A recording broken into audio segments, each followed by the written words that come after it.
Hello, I'm Delusion Dispeller. Today we're going to be talking about some different things. We're going to talk a little bit about some of the feelings you feel when you end a relationship, a little bit more in depth. I am teaching and reading and sharing from this book, How to Break Your Addiction to a Person by Howard M. Halpern, copyright 1995. And let's get on with it. So,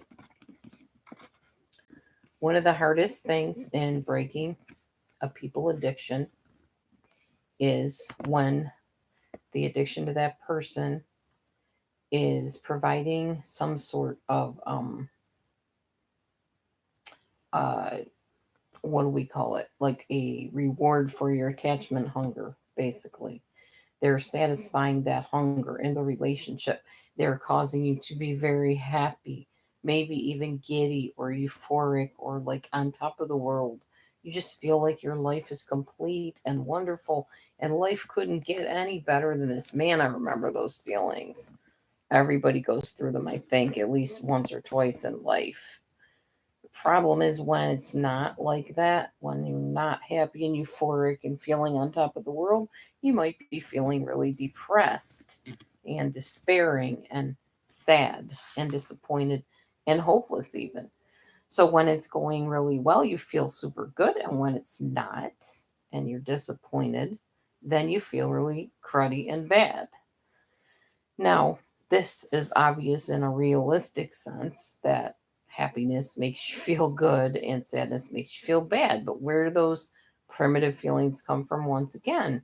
Your mother smiling you, holding you, singing to you, and enjoying your presence. It made you feel secure and just basically cared for. It was your deepest sense of pleasure and affection. Even like a loving look, a hug, a gesture, anything like that from mom would feel really good to you, right? Well, what about those times she didn't come right away to give you the bottle? What about the time she scolded you? Any of that type of stuff will cause you to feel kind of a sense of despair. And maybe as a baby, you don't really realize it, or a child, you just kind of internalize it. So, possibly your partner's feelings towards you right now are mattering in the same way. If they're being super good to you, then you're feeling super on top of the world and euphoric and like everything is great with your life. But if they're treating you like crud, then you feel like you're really despairing and sad and hopeless. You might feel some anxiety and depression if you're planning on ending any type of close relationship like this. That really bad feeling that you get when you're saying goodbye can throw you into a chronic state of depression and also cause some anxiety. You might feel alone, you might feel lost, you might feel hopeless, you might feel like you're dying inside just with the very thought of letting him or her go. So, in those moments when they were holding your attention, or you fantasized that they would hold your attention and they would be there for you and always be there for you felt on top of the world. You felt that euphoric feeling. You said you love him more than anybody or anything else. And you can't imagine ever living without him or her. And that forever, oh, just the two of us feeling makes you feel like you just, there's nothing you can't do. On the flip side, if your relationship is ending, you feel like you can't go on living without him. Remember that song? I can't live if living is without you. I can't live. I can't live anymore. Yeah, that song. I hate that song because it's so untrue. You can live without people. Doesn't matter who the person is. You just feel like you can't live without them.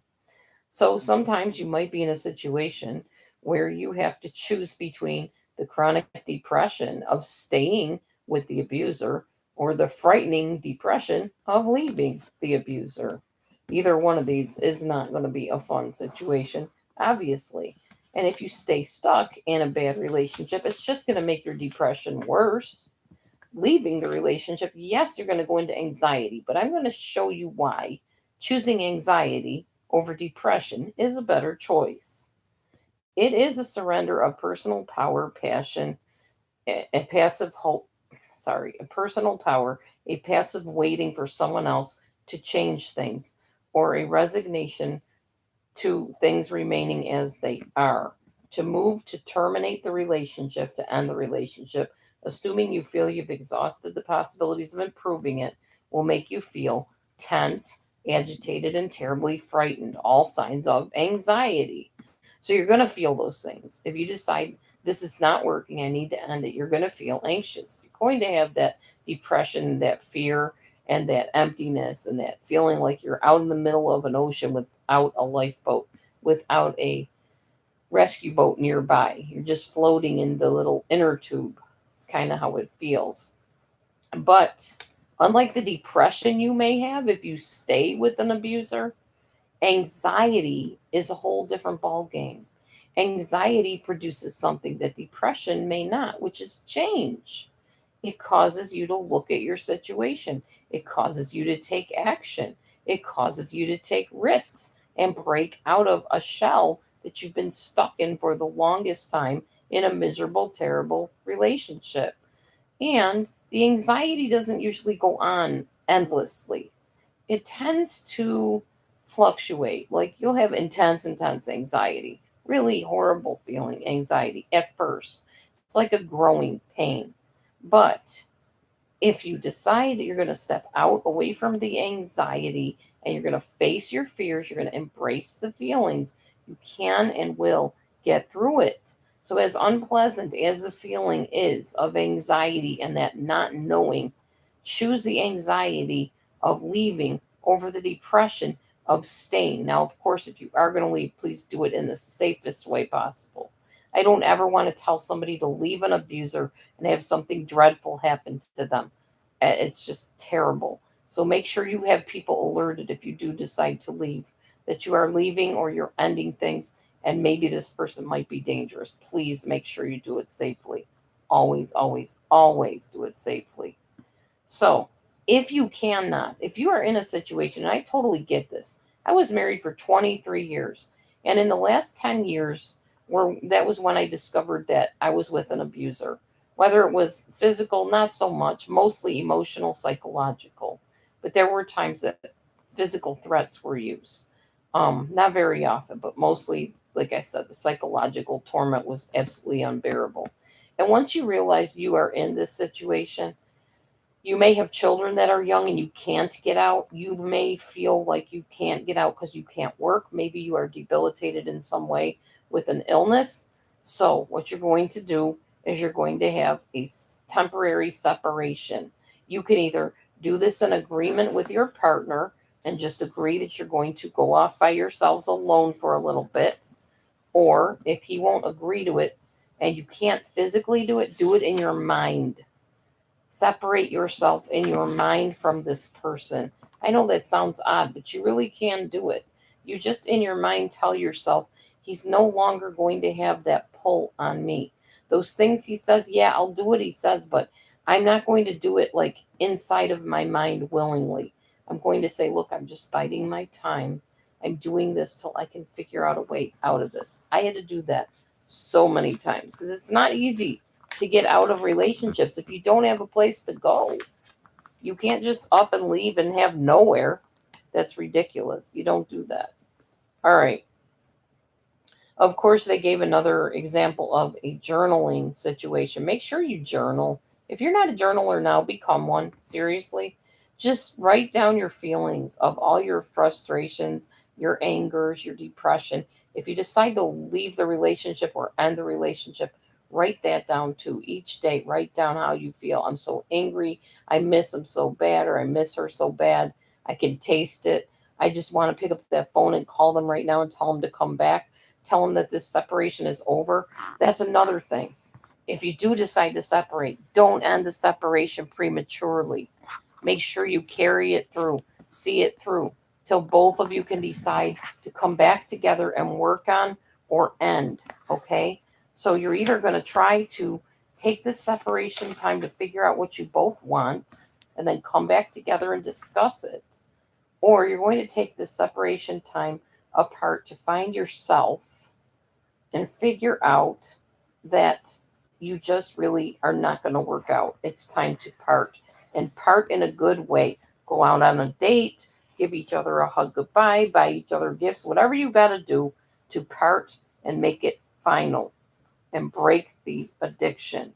If you don't feel really ready for a full cold turkey withdrawal time, then you need to make a temporary separation and let yourself experience whatever you need to experience to get along without this person. Don't take the separation time to distract yourself with people and tasks. Really embrace it. Let, as it says in the book, let the fever peak and break, and don't end it prematurely. It's important to confront the attachment hunger in this way so that when you are alone, if you decide to part, you can truly be self governing rather than governed by this addiction. Or if you decide to stay, you stay in an autonomous way where you make your own decisions, you are your own person. So that's why it is a better idea to choose the anxiety of ending things or temporary separation from your person rather than staying in the abuse and leaving things as they are so that you're both suffering. It's not worth it. You don't deserve that. Neither one of you need to be suffering in a relationship that just is not working. So, in the next chapter, we're going to be talking about the object of your affection. So, stay tuned for the next part. Actually, I believe it will be part 7. My parts may be all off in the numbers, and I apologize for that. As you know, I've been on vacation for a little bit, so I will check on my numbers and make sure I get everything updated on the actual videos. But thanks for watching, and I will see you next time when we talk about the object of your affection. Thanks for watching. See ya.